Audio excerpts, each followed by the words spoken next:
पिछले सेशन के बीच में किसी ने मुझे पूछा था कि पथरी के लिए क्या सॉल्यूशन है। तो पथरी हो या आर्टेरियल ब्लॉक हो या कहीं पे भी जो ब्लॉक होता है, इसको एक सिंपल पाइपलाइन की तरह समझिए कि पाइप में कचरा अटक जाता है और अ, उसको साफ करने के लिए दो तरीके होते हैं। एक तो जोर से पंप किया जाता है उसमें, पावर से, आप ड्रेनेज में भी जैसे करते हो, या फिर उल्टी दिशा से उसको पानी से को फोर्स में बहाया जाता है। तो हम पूरा लाइफ हम सीधे खड़े रह के पूरा ग्रेविटी की दिशा से एक ही दिशा में पूरा फोर्स होता है। तो इसलिए कुछ समय के लिए हम इसे उल्टा करें और पूरा फोर्स उल्टी से ग्रेविटी के विरुद्ध दिशा से, अ, या सर से पाँव तक, जो जो भी अपना फोर्स है वो पाँव से सर तक ऐसे उल्टा हो, तो उससे कई सारे फायदे होते हैं, ये सब गैप्स और ये जो भरा हुआ कचरा निकालने में। तो इसलिए हम इस बार दो आसनों की चर्चा करेंगे। एक है सर्वांगासन और शीर्षासन। शीर्षासन नहीं करेंगे क्योंकि वो करते हुए उसके साइड इफेक्ट हो सकते हैं। शीर्षासन डायरेक्टली करने से मस्तिष्क में जो वेन्स होती है या जो नलियां होती है उसमें प्रेशर आ सकता है, और ये बिना गाइडेंस के नहीं करना चाहिए। लेकिन सर्वांगासन, अगर आपको गर्दन की कोई कठिन बीमारी नहीं है तो सर्वांगासन सबके आखिर में, सब बाकी पूरी योगी क्रिया करने के बाद एंड में हम लोग वो करेंगे। तो शुरू करते हैं अपने ओंकार से। तो अपने पोस्टर करेक्ट करें, पर्वतासन करके सीधा, रीढ़ की हड्डी सीधी है, पता चलेगा।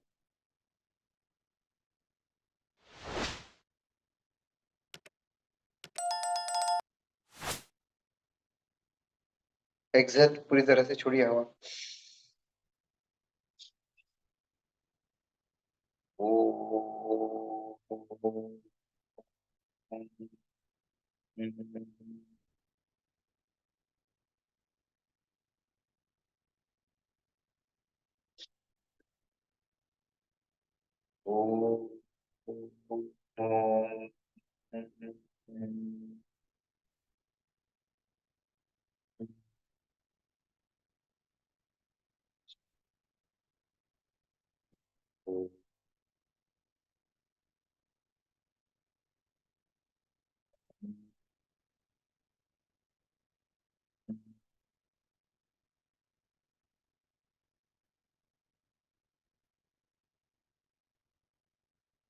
शांत,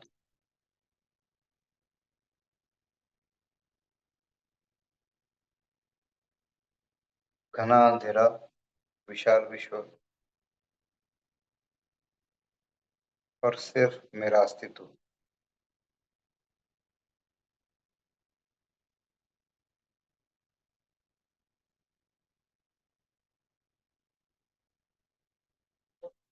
ये अकेलापन किसी से नहीं जुड़ा हुआ, इसे भी महसूस करना।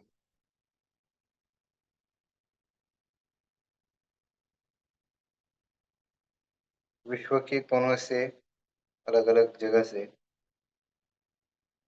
मेरे ओंकार की प्रतिध्वनि, गुंजन सुनाई देता है। हम्म,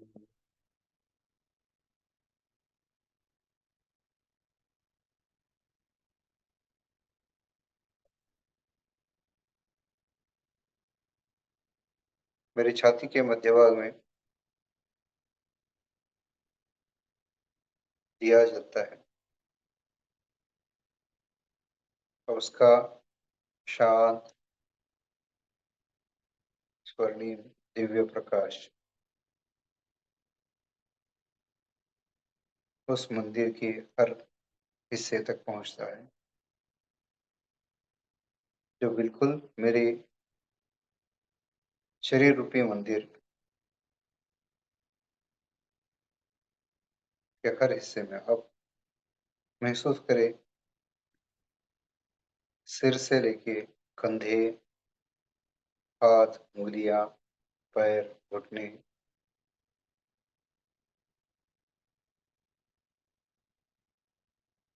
पैर की उँगलियों तक, हर जगह पर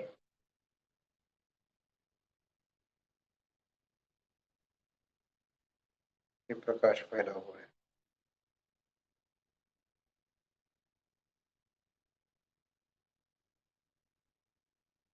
मैं अपनी दृष्टि अपने आगे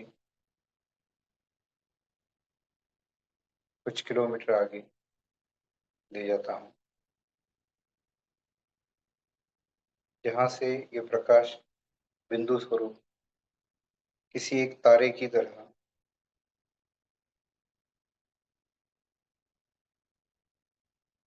पूरे अंधकार में सिर्फ ये एक दिव्य प्रकाश का बिंदु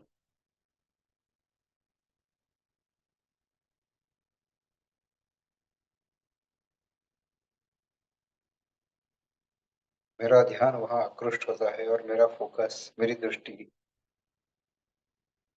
इस तारे की ओर बढ़ने लगती है।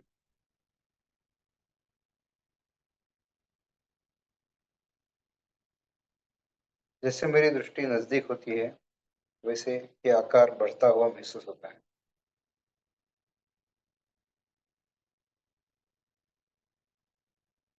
बढ़ते बढ़ते मेरे हाथ के पंजे की साइज का,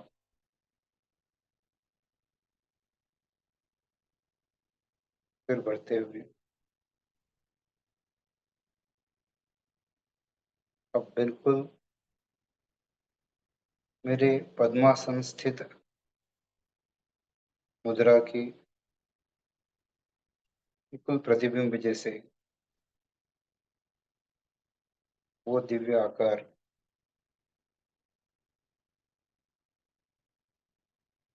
जैसे कि बीच में कोई आईना हो, मिरर हो, और बिल्कुल मेरा प्रतिबिंब, लेकिन दिव्य प्रकाश से भरा हुआ, शांत।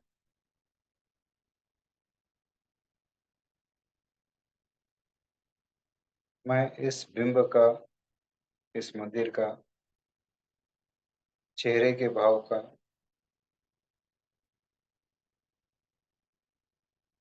निरीक्षण करता हूँ।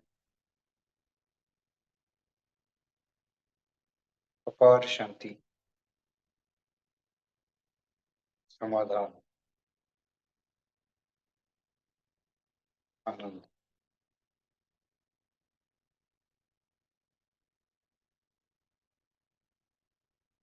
मैं, मेरा फोकस उसके चारों बाजू से एक प्रदक्षिणा करके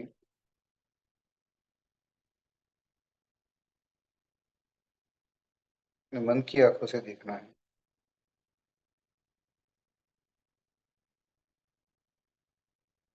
राइट व्यू,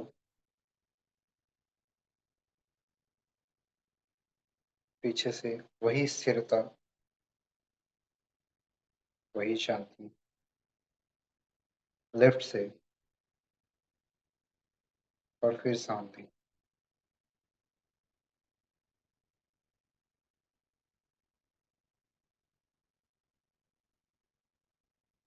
मैं मेरी दृष्टि इस मंदिर की ओर बढ़ाता हूँ। जैसे और नजदीक जाता हूँ, ये आकार विशालकाय बनते जाता है।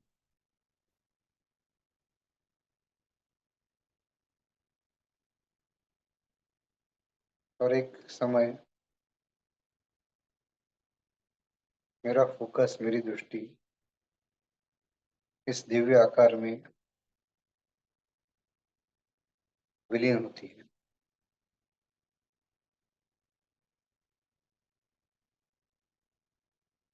सभी दिशाओं में सिर्फ दिव्य प्रकाश।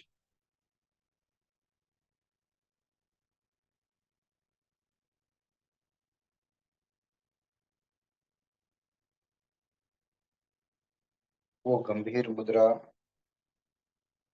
समाधान, शांति, ये अब मेरा गुण है।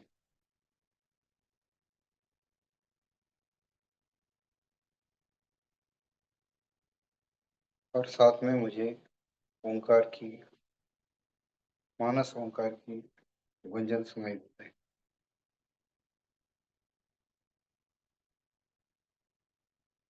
शा-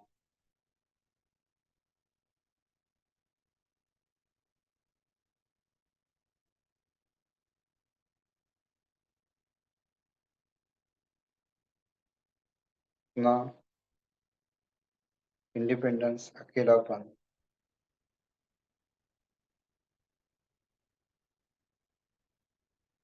जब पूरा अंधेरा था तभी भी मेरा अस्तित्व तो महसूस हो रहा था। चेतना।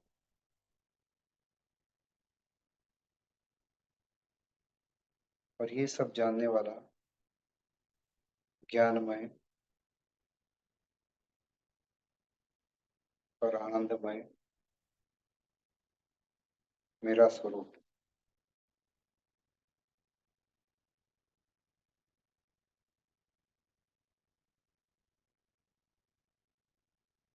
एक्सेल, सांस छोड़िए।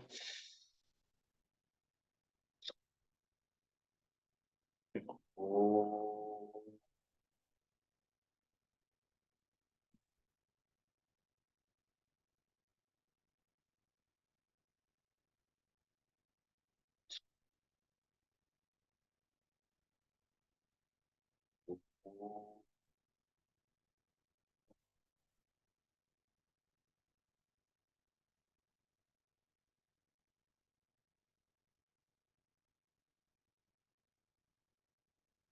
शुरू से मैंने जिसे बताया, ओंकार का गुंजन ये आपके मूलाधार से आज्ञा चक्र की ओर ऐसे ये गुंजन मूव होना चाहिए, ये वाइब्रेशन फील होना चाहिए। अगर नहीं हो तो लोगों ने मुझे पूछने चाहिए सवाल। और जो करते हुए किसी ने पूछा था कि न्यूरो हेल्थ, जैसे अल्जाइमर या इसी टाइप के बीमारियों में क्या करना चाहिए, तो ये ओंकार का ये जो गुंजन है, ये वहां के न्यूरॉन्स को, सेल्स को जीवित रखने के लिए, कार्यक्षम, कार्यशील रखने के लिए बहुत उपयुक्त है। तो जो व्यक्ति ओंकार का गुंजन करता है, भ्रामरी करता है, उसे ये बीमारियां होने के चांसेस बहुत कम होते हैं।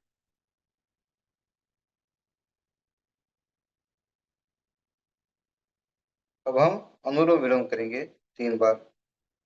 अनुलोम विलोम भी आप लोग मुझे मैसेज करके बता सकते हो कि अब 5 सेकंड, 6 सेकंड कितना आपका बहुत आसानी से हो रहा है, या स्मूथली हो रहा है या नहीं। जैसे ये ये मैं एग्जैजरेट करके बता रहा हूँ, ज्यादा करके बता रहा हूँ, लेकिन ये जो फ्रिक्शन है, ये जो आवाज आ रही है, इससे नहीं, एकदम स्मूथ, कि पता भी नहीं चले। जैसे मैंने कहा था कि तेल की धार, इसमें कोई टर्बुलेंस नहीं होता है, एकदम एक, एक छोटे से अ, अ, तपेले से या किसी गिलास से आप तेल की धार छोड़ के देखना, किसी बर्तन में, एकदम धीरे से, तो ना उसमें कोई आपको टर्बुलेंस दिखेगा, ना कोई आवाज होगा, एकदम स्मूथ होता है। तो उसी तरह से अपने को अपनी श्वसन क्रिया स्मूथ करनी है। तो बाएं से चालू करते हैं, चंद्र नाड़ी से चालू करते हैं। राइट नॉस्ट्रल बंद। हमारे पास वक्त कम है, इसलिए कपालभाति को हम नहीं कर रहे इस बार। एक सेशन बीच में करेंगे जिसमें सिर्फ योग करेंगे पूरे 1 घंटे के लिए, और अभी तक की हुई सब क्रियाएं करेंगे। लेकिन फिलहाल तो, और उसका रिकॉर्डिंग आप यूज कर सकते हो प्रैक्टिस करने के लिए। तो राइट नॉस्ट्रल बंद, और चंद्र नाड़ी से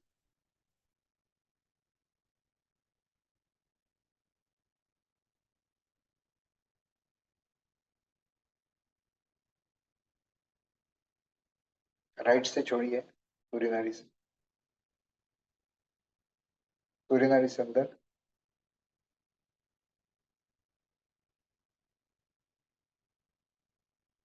चंद्र से छोड़िए। ये और 2 बार रिपीट करेंगे।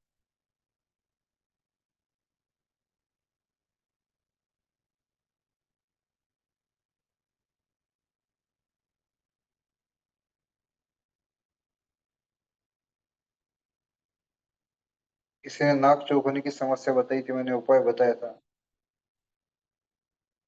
उसके बारे में किसी का बाद में फीडबैक नहीं है कि वो काम कर गया, कोई फिर भी तकलीफ है।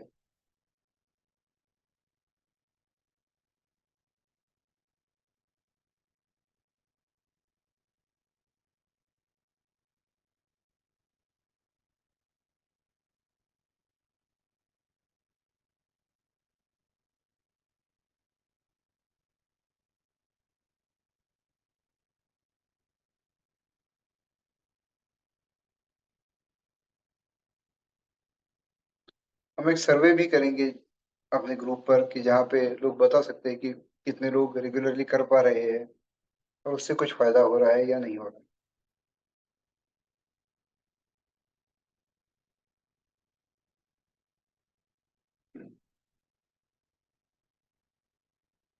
उड्डयन बंद को याद होगा, फिर एक बार क्रम बताता हूँ कि पूरी तरह सांस छोड़नी है। आपका मूल बंद तो लगा ही रहेगा। सांस पूरी छोड़ने के बाद जालंधर बंद लगना है। फिर उड्डयन लगना है कि आपका नाभि स्थल को पूरा पीछे खींच रहे हैं। अपने घुटनों पर हाथ दबाकर पूरा का पूरी तरह से स्टमक लॉक बोलते हैं उसको, कि पेट का पोर्शन उसको भी लॉक, जैसे अ, मूल बंद एक लॉक है, जालंधर एक लॉक है, ये उड्डयन ये पेट की ओर का लॉक है। वो करेंगे और उस अवस्था में पूरी सांस छोड़े हुए कुछ सेकंड जितना हो सके आपको आसानी से, और फिर अपने उड्डयन छोड़ना है। फिर गर्दन सीधी करनी जालंधर छोड़ के, और फिर सांस लेनी। ये क्रिया करेंगे।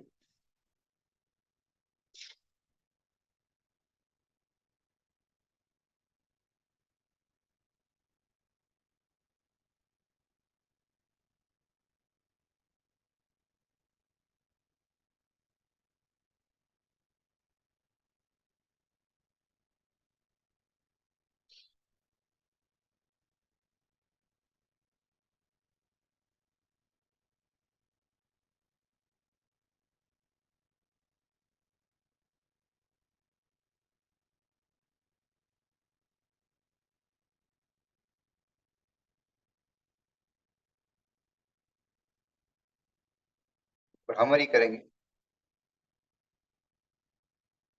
भ्रामरी में हम कैसे करते हैं कि पूरा ध्यान हृदय की ओर रखा था, वैसे ही पूरा ध्यान आप, जिन्हें न्यूरो के प्रॉब्लम्स है, उन्हें पूरा ध्यान उनका मस्तिष्क की ओर, ब्रेन की ओर, और पूरा गुंजन वहां पे महसूस करें तो फायदा होता है। लेकिन ये ज्यादा डिटेल में हम एडवांस कोर्स में कवर करेंगे, जो एक आध महीने के बाद होगा। तो पहले तो कान,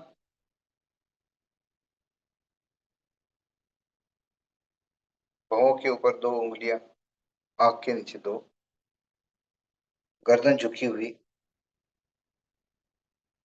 पूरी तरह सांस सांस छोड़िए।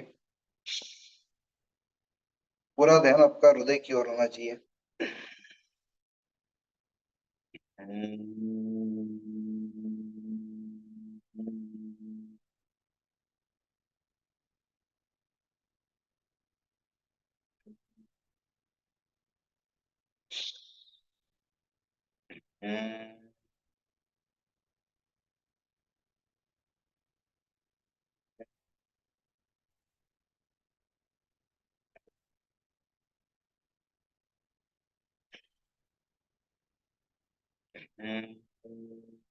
आप हृदय स्थान पर गुंजन, वाइब्रेशन महसूस कर रहे हो।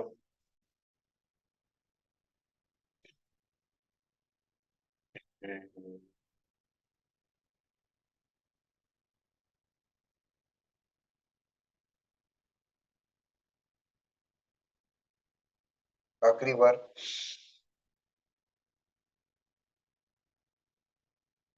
आपका हृदय आनंद से खिल उठा है। महसूस करना है हृदय स्थान पर आनंद। गर्दन सीधी।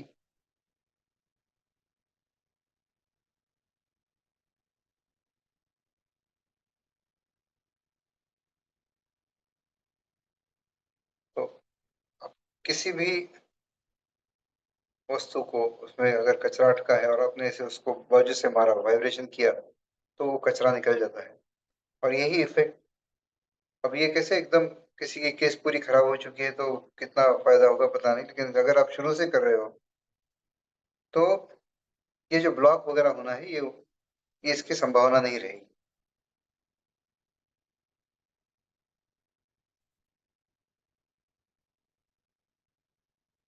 और ये कैसे ना कि आप ज्यादा समय करने के लिए ऐसे करें तो वो सफिशिएंट, वो काफी नहीं होगा वाइब्रेशन।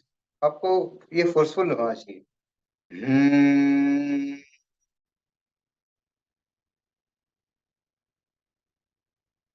और ये तो मैंने कान बंद किए बगैर किया है। कान बंद करने के बाद तो ये, जैसे आप हेलीकॉप्टर के अंदर हो, ऐसी जोर से ऐसी ध्वनि सुनाई देगी आपको। और ये वाइब्रेशन, आपका जलंधर भी लगा है तो ये ऊपर नहीं जाएगा, ये इसी हृदय स्थान पर मैक्सिमम वाइब्रेशन रहेगा। और ये आपके ब्लड प्रेशर के लिए, हृदय की किसी भी अ, बीमारी के लिए या हृदय की स्वास्थ्य के लिए ये बहुत ही बेहतर रहेगा। अब ओंकार करने के पहले हम एक आसन करते हैं। हमने कई बाकी आसन छोटे मोटे लिए थे, ताड़ासन वगैरह, बट ये आसन जो है, इसे सर्वांग आसन बोल सकते हैं। इसमें आप लेट के, दिखा देता हूँ, पानी की वीडियो में आएगा।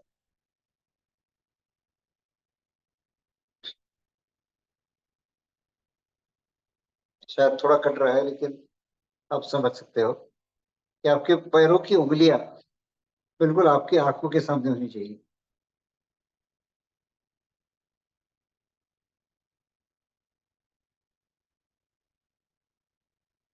इसके वीडियो यूट्यूब में भी मिलेंगे या मैं शेयर कर दूंगा।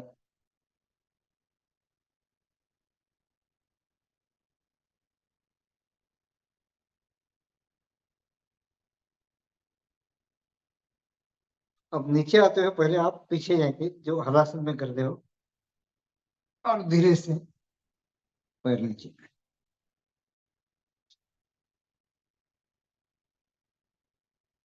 किसने प्रयोग किया जो मैंने पेट कम करने का उपाय बताया था, कि आप रेजिस्टेंस के साथ पीठ पर सोते हुए सांस लेंगे।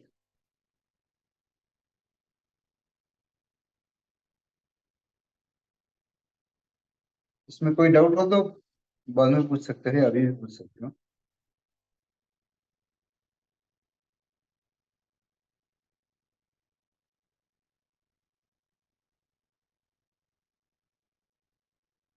अब ओंकार, और ओंकार के बाद इस सर्वांगासन और शीर्षासन में क्या फर्क है? ये कब शीर्षासन। कर? अभी सर्वांगासन में मेरी गर्दन मुड़ी है तो मेरे जलंधर बन लग जाता है, जिससे कि मेरे ब्लड का प्रेशर मेरे मस्तिष्क की ओर नहीं जाता है।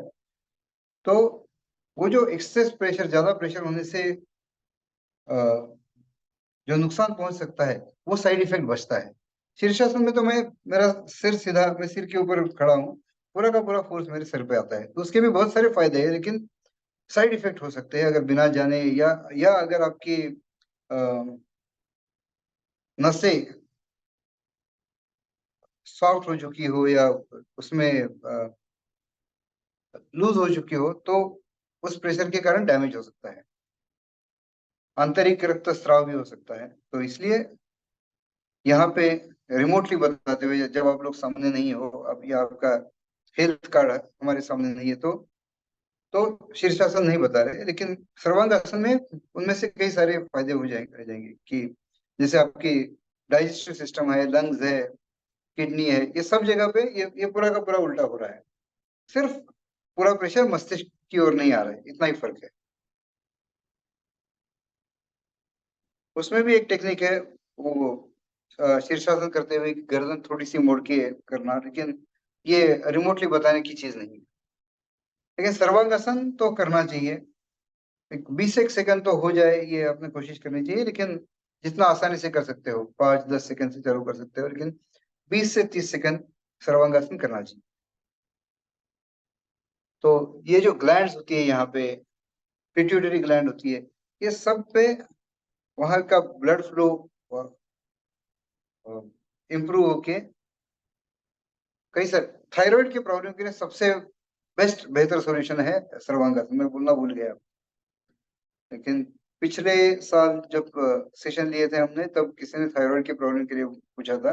तो थायराइड का सबसे अच्छा, तो हाइपोथायराइड और हाइपर थायराइड के लिए क्या करें? तो जो भी हो, दोनों के लिए ये एक ही आसन अ,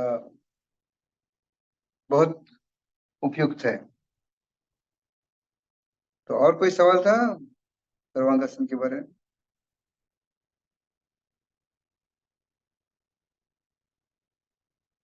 नहीं सर, थैंक यू।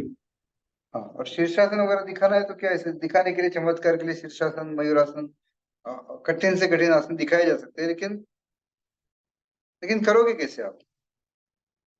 मयूरासन अगर कोई कर सकता है तो वो तो, जैसे आपने कभी प्लैंक किया होगा, एक्सरसाइज कोर कोर मसल के लिए बोलते हैं, तो कोर मसल के लिए तो सबसे बेहतर मयूरासन है, जहाँ पे आप हाथ के ऊपर आप पूरी हॉरिजॉन्टल बॉडी रखते हो।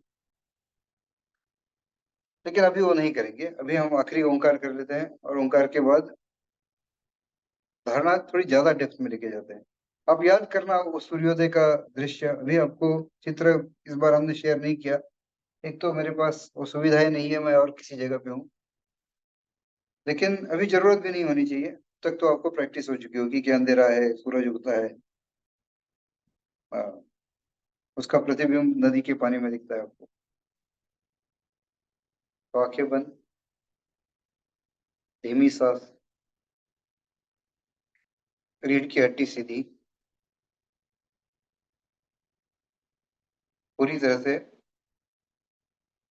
रेचक है ना, ये, श्वास छोड़ना, भरिए। ओ,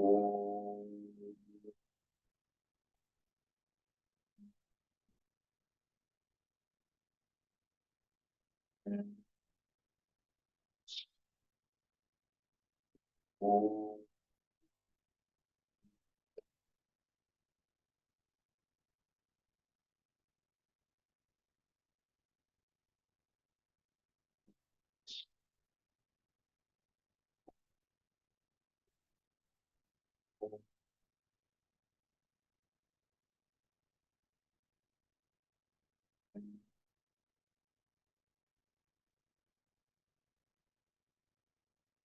शांत। और अभी आपने अपने आप दिया लगाना है, महसूस करना है प्रकाश, शांति महसूस करनी है, फोकस दूर से नजदीक लाना है। फिर ये महसूस करना है कि ये मंदिर जो शरीर है, इसके अंदर की दिव्यता मैं हूँ, और उसमें अब विलीन हो रहे हो। फिर कोई अंधकार नहीं है, मेरा एकत्वपन है, मैं किसी चीज से जुड़ा नहीं हूँ, किसी चीज पर डिपेंडेंट नहीं हूँ। ज्ञान, चेतना और अपार आनंद, ये मेरे गुण हैं। ये अपने अपने आप करना है।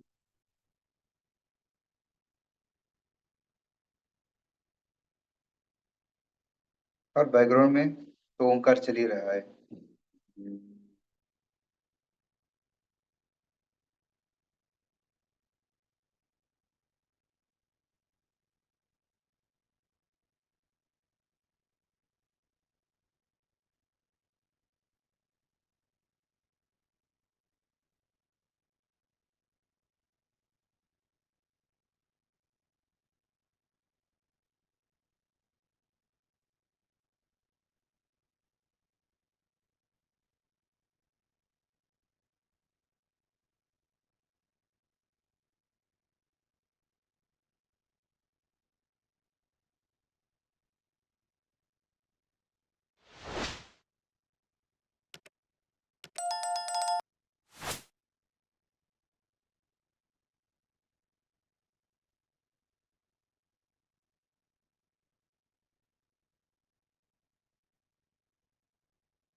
आपका फोकस मर्ज होता है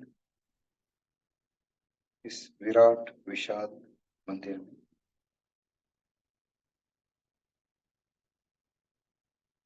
अब तक तो मैं महसूस कर चुका हूँ कि ये शांत समाधान आनंदमय मुद्रा और कोई नहीं, मैं ही था।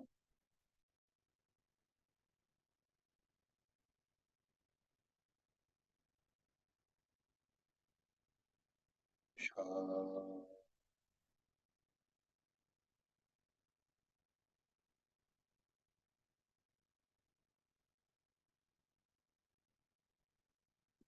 ज्ञान आनंद चेतना।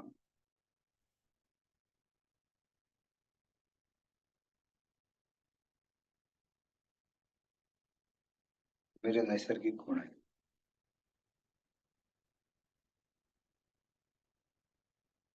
सांस छोड़िए।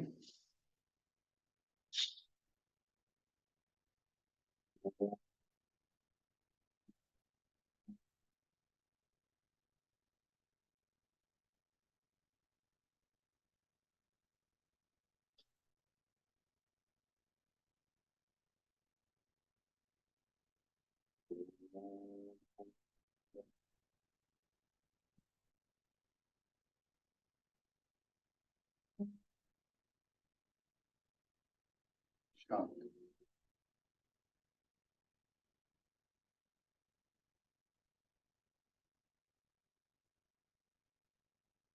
बहता पानी महसूस कर रहा हूँ।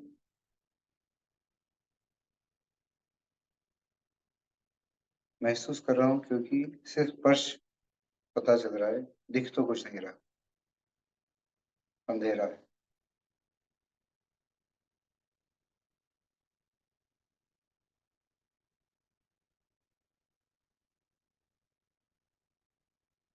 कभी कभी वो पानी मेरे कान को स्पर्श करता है, क्योंकि पानी मेरे नाक के ऊपर आंखों के नीचे तक पानी में मैं खड़ा हूँ।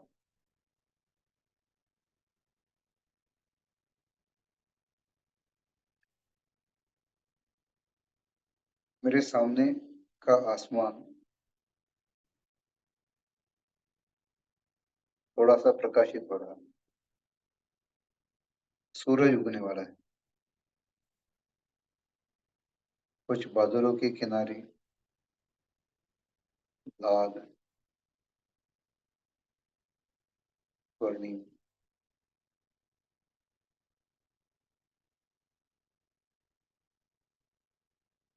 बादलों के बीच से कुछ किरणों की बहकर सामने आ रहे। और इस प्रकाश में अब मुझे दिखाई देता है एक विशाल नदी के बीचों बीच में खड़ा हूँ।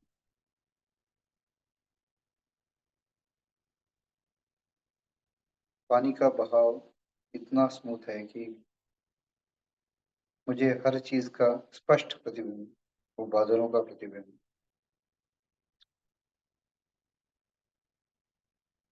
उनमें से झिरते हुए किरणों का प्रतिबिंब, मेरे दाएं बाएं और जो नदी किनारे पेड़ है, छोटे पेड़, बड़े पेड़, कुछ की डालें हर जगह पे फैली हुई। मेरी नजर एक डाल पर पड़ती है जो पूरी झुक गई है पानी के ऊपर, इतनी नजदीक है कि छोटा हवा का झोंका भी आए तो पानी को स्पर्श कर देगी। उस डाली का प्रतिबिंब भी दिख रहा है,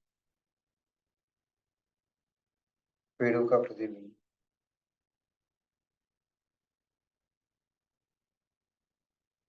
ये शांत पानी और मेरा शांत मन जब ये स्थिर होते हैं तो उसमें वस्तु स्थिति का यथार्थ प्रतिबिंब होता है।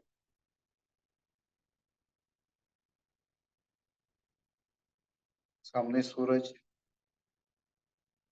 बस उग रहा है, थोड़ा ऊपरी हिस्सा दिख रहा है। वो बादल, पेड़ और इस सबका प्रतिबिंब, ये दृश्य बहुत मनोहारी हो गया है।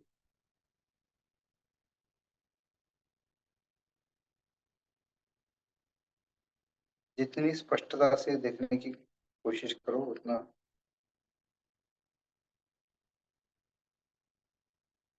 ये प्रयोग इफेक्टिव होगा।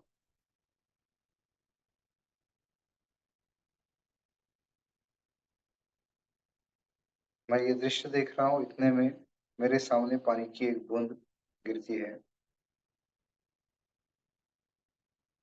और पूरा दृश्य बदल जाता है,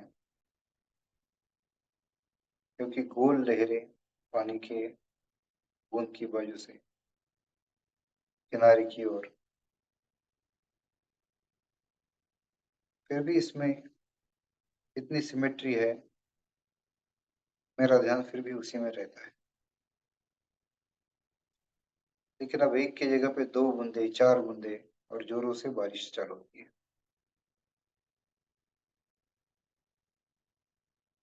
अब प्रतिबिंब जरा भी समझने लायक नहीं है। ज्यादा से ज्यादा मुझे रंग पता चल रहे हैं, कौन सी दिशा में कौन से है।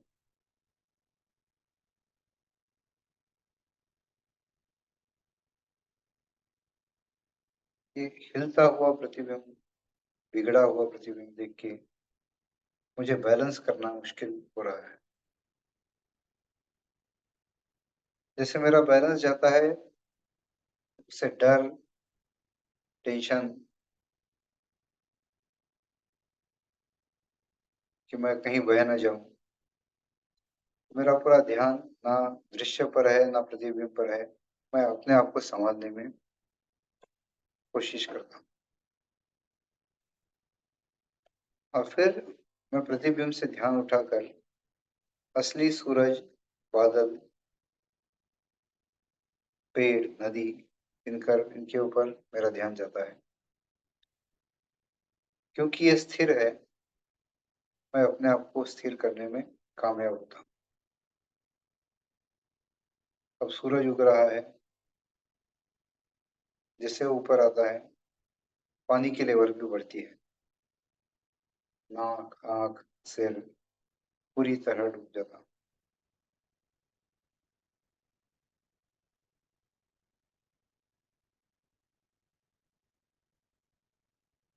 अब तो मुझे ना सूरज दिखाई देता ना बादल दिखाई देते हैं, और पानी का बहाव बहुत तेज हो गया है, जैसे कि मैं खींचा जा रहा हूँ।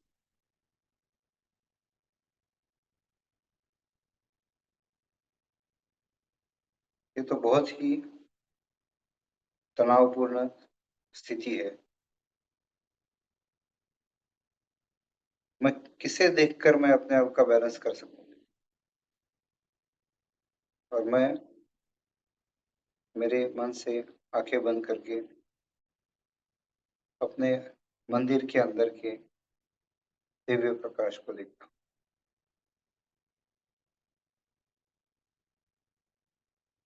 ये ना किसी बाहरी अवस्था से, किसी आपत्ति से प्रभावित है। वही शांति, गंभीरता, समाधान, आनंद, शुद्ध अस्तित्व।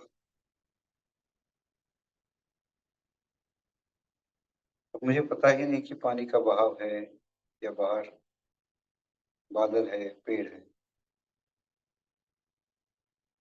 मेरा पूरा फोकस अपने अंदर है, उस चीज पर जो अनंत आनंद का स्रोत है। ऐसी चीज जिस पर एक नजर डाले तो पूरा भय मिट जाता है।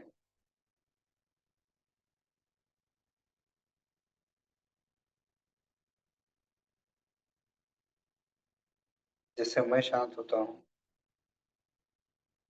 पानी का बहाव भी शांत हो गया। पानी की लेवल थोड़ी कम हो जाती है, स्पष्ट रूप से उगा हुआ सूरज,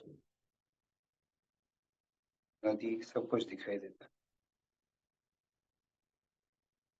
लेकिन अब ना मुझे रुचि है उसमें या उसके प्रतिबिंब में, और फिर अपने स्वरूप की ओर अंदर झाँकता हूँ।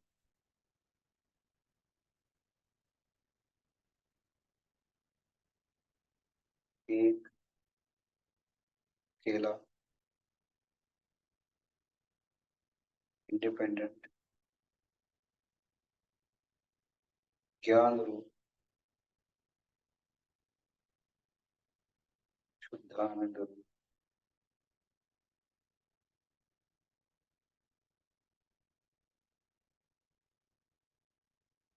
सांस छोड़िए।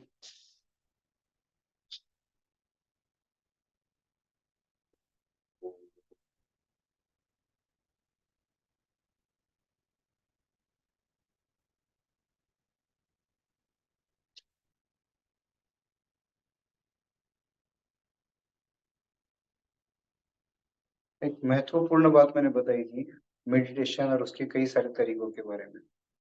ये किसी के ऊपर टीका करने के लिए, किसी को नीचा दिखाने के लिए नहीं, लेकिन अपना अगर सच्चा फायदा करना है तो मुझे सच जानना जरूरी है। तो जैसे मैंने बताया कि कोई भी मेडिटेशन करो आप, कोई भी किसी भी तरीके का, तो आपको पेन किलर जैसे कुछ ना कुछ तो फायदा होगा ही होगा, लेकिन उससे आपको वो कभी खत्म ना होने वाला सुख या मृत्यु का भय, ये नहीं जा सकता है। और तभी हो सकता है जब आपको पूरी तरह से अपना अस्तित्व पता चला कि मैं कौन हूँ, स्वरूप क्या है मेरा। मेरा स्वरूप परमानेंट है, कोई अंत नहीं है, कोई आदि नहीं है। ये जब पता चलता है तब मेरे भय खत्म होते हैं, तब मेरी एंजाइटी खत्म होती है, और जब मैं इसका अनुभव कर सकता हूँ बस अंदर जाके।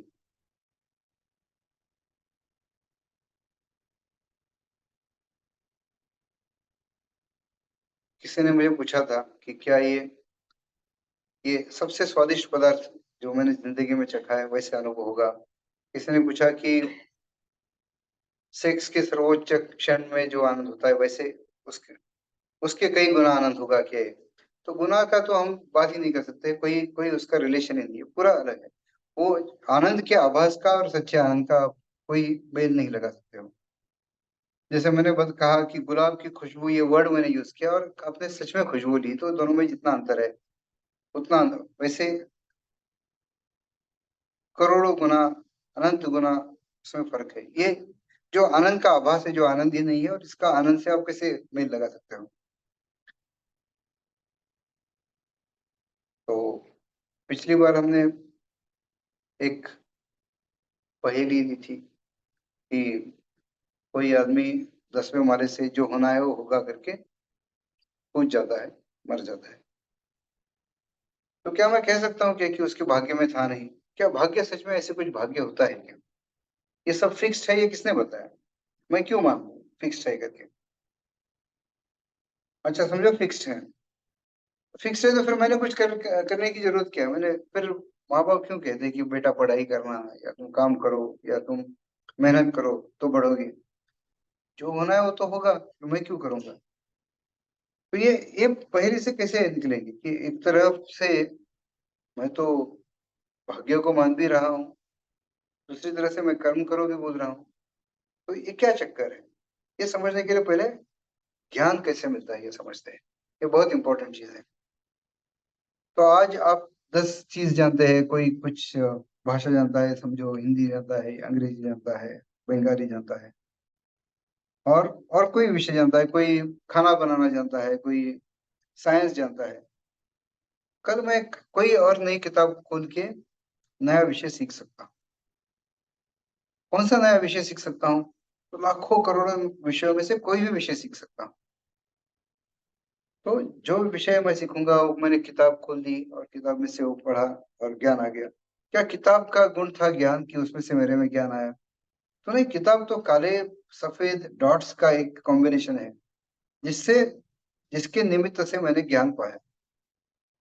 तो ये आया कहाँ से अगर किताब में ज्ञान नहीं था? किताब का तो मैंने यूज किया, कभी किताब के बिना भी यूज होता है, कभी किसी के आवाज से आता है, कोई किसी ने बात की और मुझे बताया, लेकिन समझा और ज्ञान जो हुआ वो मुझे अंदर से ज्ञान हुआ। तो कई सारी वैज्ञानिक विचारधाराएं जो है भारत से ओरिजिन हुई, उनका मानना है कि ये ज्ञान बाहर से आया नहीं, वो था ही अपने पास, आवरण से ढका था, वो आवरण निकाला गया। तो किसका? तो लोग कहते हैं कि कर्म का आवरण। कर्म की थियरी डिटेल में अभी तक नहीं दी है हमने, हम आगे जाके लेंगे हो सके तो। लेकिन ये कर्मों का आवरण है। तो अपने शुद्ध स्वरूप में मेरा ज्ञान पूर्ण है, पूर्ण ज्ञान पूर्ण आनंद, ये मेरा स्वभाव है, शुद्ध आत्मा का, शुद्ध जीव का। और वो कर्मों के आवरण से ढका हुआ है। तो जैसे आवरण निकलते हैं वैसे उतना पार्ट ज्ञान का खुल जाता है। इसलिए मैं कौन सी दिशा का आवरण निकालूं ये मेरे हाथ में। कल मैं फ्रेंच सीखता हूँ, कल मैं केमिस्ट्री सीख सकता हूँ, कल मैं जियोलॉजी सीख सकता हूँ, मेडिसिन सीख सकता हूँ, आयुर्वेद सीख सकता हूँ। तो कई कई सारी अनंत विषय है। तो कोई भी विषय में सीख सकता हूँ, क्योंकि वो पार्ट मेरा कर्म का अगर मेरा आवरण निकल गया तो वो ज्ञान खुल जाता है। वो ज्ञान था ही। अब एक बार मैंने मान लिया कि ऐसे ज्ञान था, पूर्ण ज्ञान था। पूर्ण ज्ञान का मतलब क्या है? कि पास्ट प्रेजेंट फ्यूचर, भूत भविष्य और वर्तमान का पूरा ज्ञान। अब किसी को पूरा ज्ञान हो गया समझो, तो फिर उसके लिए तो भूतकाल का सब कुछ उसने सब तो जान ही लिया। तो सब जान लिया तो उसमें चेंज तो नहीं होगा। चेंज नहीं होगा तो इसका मतलब सब कुछ फिक्स्ड है। फिर आगे हम भवितव्यता पर, की भवितव्य तो फिक्स्ड है। किसी एक को ऐसे, मुझे एक अ, मित्र ने मुझे पूछा था कि अगर मुझे पता चलता है, मुझे फ्यूचर पता चला कि मैं वहां जाने के बाद मेरा हाथ टूटने वाला है, मैं वहां जाऊंगा ही नहीं और ये भविष्य बदल जाएगा मेरा। तो ऐसे है कि ये अवस्था जो है पूर्ण ज्ञान हो सकने की, ये मेरा हाथ टूटे नहीं टूटे से अगर फर्क नहीं पड़ता है तो ही वो होगी। मैं कोई मेरा भविष्य चेंज करने की कोशिश ही नहीं करूंगा जब, क्योंकि सब कुछ सिर्फ मेरे लिए ज्ञान रह गया है। तब वो अवस्था आती है। तो वो अवस्था किसी के लिए है, इसका मतलब है क्या कि मैं उससे बंधा हूं। तो कोई आदमी गिरने से उसे चोट पहुंचेगी ये मुझे पता है। कि मुझे पता है इसलिए चोट पहुंचती है उससे, या उसको चोट पहुंचने वाली है इसलिए मुझे पता है। तो ये इंटरडिपेंडेंस जो है कि मेरे ज्ञान के कारण वो हो रहा है ऐसे नहीं है, वो तो हो ही रहा है और वो मेरे ज्ञान में आ रहा है। तो अब मैं जब, जैसे मैं फ्यूचर के बारे में सोच रहा हूँ, आज मेरे लिए तो क्या होने वाला है पता नहीं है। और किसी ने जान लिया पूरा तो ऐसे उसने ये जान लिया होता है कि ये मेहनत करेगा और मेहनत करके उसको ये मिलेगा। ये पूरा का पूरा जान लिया है। तो सिर्फ नहीं ऐसे जाना कि ये तो स्कूल में पहला नंबर इसको आने वाला है। नहीं, जब जाना है तो पूरा जाना है कि ये दिन रात मेहनत करेगा, ऐसे करेगा वैसे करेगा, पेपर में उसने जो किया हुआ सिलेबस वही आने वाला था, और उसके कारण उसको दूसरे मेहनत करने वाले बच्चे से एक ज्यादा मार्क मिल गया और ये पहला आ गया। ये पूरा जाना है। तो ऐसे नहीं कि मैं कुछ भी नहीं करूं, जो होने वाला है होगा तो। नहीं, अब मुझे पता नहीं है कि, क्योंकि वो मेरे ज्ञान का विषय नहीं है। तो मेरे लिए, मेरे पॉइंट ऑफ व्यू से मैंने मेहनत की तो मुझे, तो जैसे हम ढाल और तलवार का यूज करते हैं कि फ्यूचर के बारे में मैं क्या सोचता हूँ कि मैं करूंगा तो मुझे मिलेगा, मैं मेहनत करूंगा तो होगा। फिर मैंने मेहनत की और मैं जा रहा था, लेकिन बीच में कुछ रास्ता रोको चल रहा था और मैं एग्जाम के यहाँ पहुंच नहीं पाया। उसमें मेरी गलती नहीं है, ये पहले से जाना हुआ है, तय नहीं है पहले से किसी ने जाना है। तो ये जाना है जिससे मैं बाउंड नहीं हूँ, लेकिन उसके कारण समझो मेरा नहीं होता है। मेहनत करने के बावजूद भी मैं अच्छे मार्क नहीं ला पाता हूँ। तब मैं क्या, कौन सी ढाल यूज करूंगा? जो पास्ट, जिसे मैं बदल नहीं सकता हूँ अभी, जो हो चुका है, जो अभी मेरे, जैसे जो हो चुका है का मतलब वो मेरे ज्ञान का विषय हो गया। जैसे मेरे लिए आज पास्ट है, मेरा भूतकाल है कि जो ज्ञान का विषय है जिसमें मैं बदल नहीं सकता हूँ, ऐसे जो पूरा ज्ञानी हो जाता है, जिससे पूर्ण ज्ञान हुआ है, उसके लिए सब कुछ पास्ट जैसे हो जाता है, सब कुछ भूतकाल जैसे होता है कि जिसमें ना वो बदल करना चाहता है ना बदल हो सकता है। तो एक बार होने के बाद मैं क्या बोलूंगा, हाँ ये तो होना ही था, ठीक है मैंने एक्सेप्ट कर लिया। लेकिन जब तक मुझे पता नहीं है तो मुझे तलवार ही यूज करनी पड़ेगी कि मैं कोशिश करूंगा, मैं कर्म करूंगा तो ही काम होगा। तो ये अब मैं ये एक लाइन समझता हूँ ये ऐसी कि ये भविष्य है कि मैं करूंगा तो होगा, और ये भूतकाल है कि ये होना ही था इसलिए ऐसे हो गया। दोनों सत्य है। अभी इस लाइन, मेरे वर्तमान की लाइन में ये भी टच कर रहा है, ये भी टच कर रहा है, तो मेरे वर्तमान के लिए एक साथ ये दोनों सत्य है, और मुझे एक्सेप्ट करना पड़ेगा। ये समझना थोड़ा डिफिकल्ट है, इसमें जितना चिंतन करेंगे आप भी करोगे और फिर सवाल करोगे तो ज्यादा स्पष्ट होगा।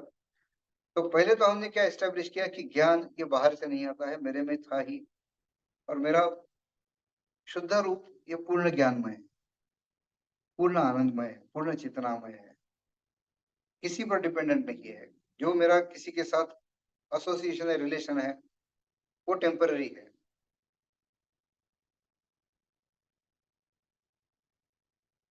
जैसे अभी आप समझो, नदी में आपको दो अ, दो लकड़ी के पीसेस बह रहे हैं साथ में, 10 मिनट के लिए देखते हो तो बिल्कुल साथ में चल रहे हैं, तो आपको लगेगा कि यार ये तो बंधे हुए हैं, ये दोनों एक ही है, एक का ही पार्ट है। लेकिन 10 मिनट के बाद वैसे दोनों अपनी अपनी दिशा से ऐसे बह जाते हैं, फिर आपको पता चलता है कि अरे वो टेम्परली मुझे लगा ये साथ में है, लेकिन ये सेपरेट थे। इसी तरह आपका कोई भी रिश्ता, आपके बेटे हो, माँ बाप हो, बीवी हो, भाई बहन, एम्प्लॉयज, दोस्त, जो भी है, ये कुछ समय के लिए आभासित होता है कि ये साथ में चल रहे हैं और ये परमानेंट आपका पार्ट है। लेकिन अगर आप आपका आयुष्य देखते हो, जिंदगी देखते हो, जो अनादि से चलते आ रही है, हजारों लाखों करोड़ों सालों से जो चल रही है, उसमें ये 20 50 100 साल जो है, वो इतना छोटा हिस्सा है कि ये टेम्पररी है। तो ये जब रियलाइजेशन है, वो रियलाइजेशन और वो कन्विक्शन जब होता है कि मेरा स्वरूप ये है और वो अनादि आनंद है, उसके बाद में जो स्थिरता और जो आनंद मिल सकता है, जो मैं जो बताता हूँ, जो मैं आते जाते कभी भी नजर अपनी अंदर की ओर करके वो दे सकता हूँ। तो ये अपने कोर्स का मेन सबसे महत्वपूर्ण उद्देश्य ये था कि सच्चा आनंद ढूंढना, जो बाहरी किसी अवलंबन से परे है, किसी किसी के ऊपर डिपेंडेंट नहीं है, इंडिपेंडेंट, अपना अपने अंदर का जो परमानेंट आनंद है वो खोजना। तो अब इस पे प्रश्न उत्तर कर सकते हैं। ये काफी जटिल विषय है कि मैंने जो बताया, एक साथ दो सच है, कि ये भी सच है कि ये तो भवितव्य था, और ये भी सच है कि मैंने किया इसलिए हुआ। इसमें भी कैसे हुआ कि आपको लगेगा कि मैंने तो कभी कभी मैंने भाग्य बदल दिया। जैसे समझो एक मटका है, और मटके में छोटा सा छिद्र है और ऊपर पानी भरा हुआ है, तो कोई कैलकुलेशन करता है कि इस हिसाब से 10 मिनट के अंदर ये ये घड़ा खाली हो जाएगा। फिर एक लड़का आता है, 5 मिनट के बाद एक पत्थर फेंक के वो घड़े को फोड़ देता है, और वो बोलता है मैंने तो भविष्य बदली किया, मैंने मेरे प्रयास से, मेरे कर्मों से, मैंने जो 10 मिनट में होने वाला था वो 5 मिनट में कर दिया। ये उसकी अपेक्षा से उसने चेंज किया। लेकिन जिसने पूरा पास्ट प्रेजेंट फ्यूचर देख लिया है, पूरा ज्ञान हुआ है, उसके हिसाब से अगर आप देखो, उसको ये भी पता था कि ये 10 मिनट का कैलकुलेशन था, लेकिन ये लड़का आके वो पत्थर फेंक के उसे फोड़ेगा और 5 मिनट में हो जाएगा। तो ये कौन सी दृष्टि से, कौन से पॉइंट ऑफ व्यू से आप देख रहे हो, उससे होता है। मेरे पॉइंट ऑफ व्यू से, अब वो मेरा ना ना मैं अभी पूरा अज्ञानी हूँ कि मैं बोलता हूँ कि जो होता है सब छोड़ दूं, मैं कुछ काम नहीं करूंगा। मुझे इतना तो ज्ञान है कि मुझे कर्म करने पड़ेंगे, और ना मैं उतना ज्ञानी हूं कि मुझे सब कुछ पता है और मुझे कुछ करने की जरूरत नहीं है। तो मेरे लिए ये दोनों एक साथ सच है कि जो भाग्य है वो होगा, और मैं करता हूं इसलिए होगा। हाँ जी, अभी क्वेश्चंस। नहीं, हम भाग्य की बात क्यों कर रहे हैं? भाग्य की बात नहीं कर रहे हैं हम लोग। जब हमने ज्ञान का पता चला कि ज्ञान में सब कुछ हो सकता है, तो उस हिसाब से सब कुछ फिक्स्ड है ऐसे लगता है, इसलिए भाग्य की बात करते हैं। भाग्य की बात इसलिए भी करते हैं कि कई बार ऐसा कोई भी रूल नहीं है कि जैसे हमने वो जो आदमी ने जंप किया 10वें माले से, 10वें माले से जंप किया हुआ हर आदमी मरता है, ऐसा भी रूल नहीं है। क्योंकि उसमें कई चीजें पता, जैसे मैंने बताया कि कपास से भरा हुआ एक ट्रक जा रहा है, उसमें वो गिर गया, ये ऐसे भी हो सकता है, भले प्रोबेबिलिटी कम हो। तो तो कुछ चीजें जो डायरेक्ट मेरे कर्मों में नहीं है। बाकी की बात इसलिए करते हैं कि हम दुनिया में इतनी विविधता देखते हैं कि कोई बच्चा पैदाइशी अमीर घर में पैदा हुआ है, कोई एकदम गरीबी से जहाँ पे गंदगी में पैदा हुआ है, भीख मांग के कभी 2-4 दिन में एक आध बार खाना, या फिर कचरे के डब्बे में से निकाल के गंदा खाना खाना पड़ रहा है। क्यों है ये? उसने तो क्या किया, उसकी मेहनत का तो कोई सवाल नहीं, तो पैदा होते ही वैसे है।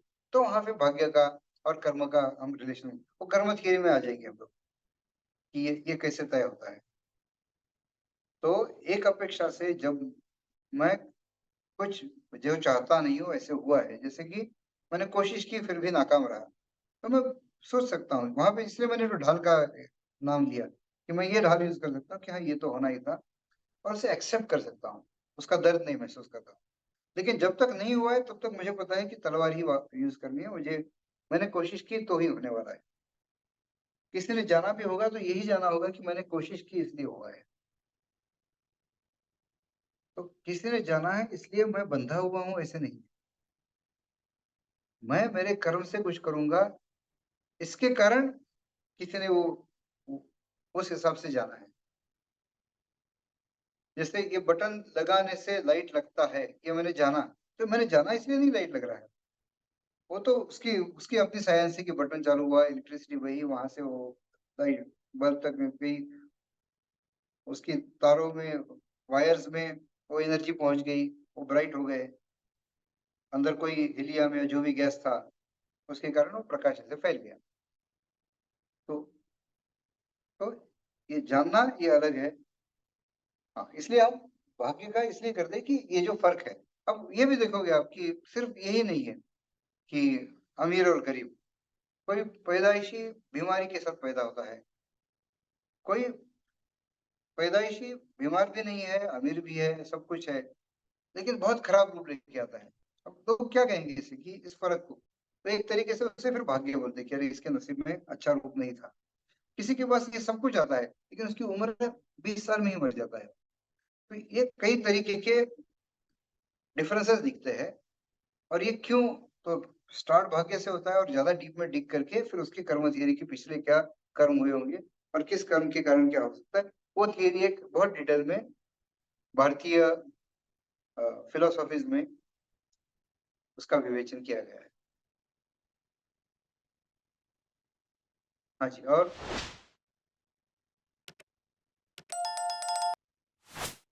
एक साथ मल्टीपल साइमल्टेनियस ट्रूथ, ये समझना ये जटिल है। ये अभी थोड़ा समझा ऐसे लगेगा, लेकिन एक दिन इस पे चिंतन करते हुए क्लिक होगा अंदर, और एक अचानक से आपको पता चलेगा कि कैसे साइमल्टेनियस हो रहा है। इसके लिए वो चिंतन जरूरी है। और आप सवाल पूछ ही सकते हो।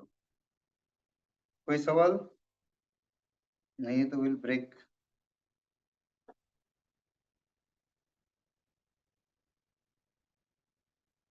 किसी ने ये सवाल पूछा था कि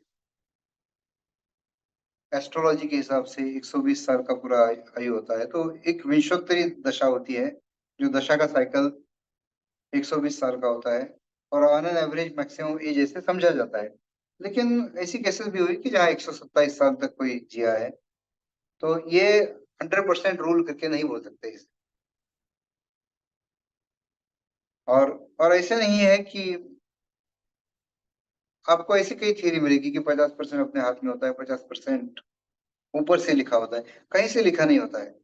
ऐसे अगर आप पीछे जाओ तो जो लिखा है वो मैंने ही मेरे कर्मों से करवाया है।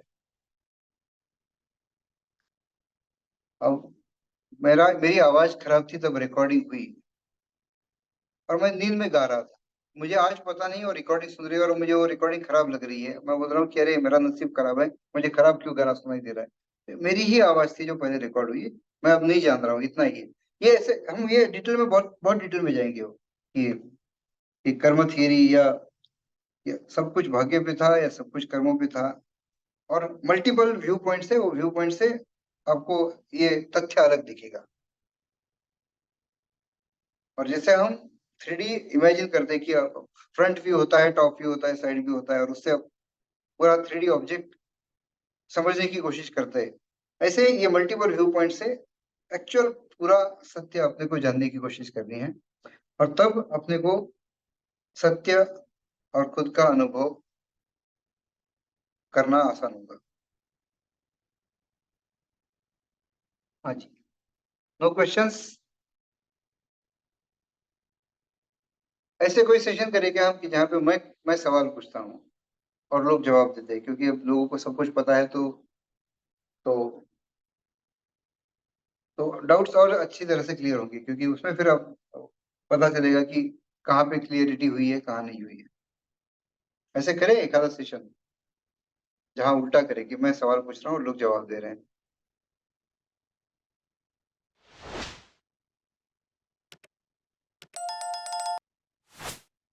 थैंक यू, किसी ने यस करके बोला है। ऐसे गिरने वाले फल की आज्ञा का एक, यही एक किसी के हाँ बोलने का ही मैं इंतजार कर रहा था, क्योंकि ये करना ही है अपने को।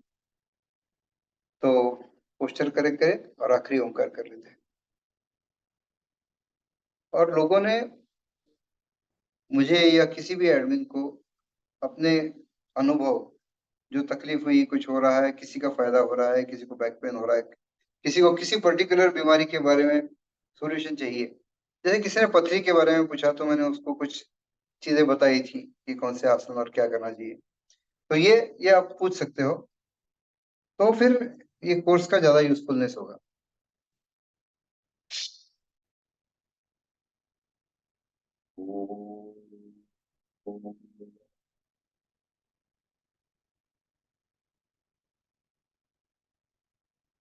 और जो कोऑपरेटिव डाइट बताया मैंने, उसके बारे में किसी को ऑब्जेक्शन है या वो 100% कन्विंस्ड है, लोग मुझे बता सकते हैं।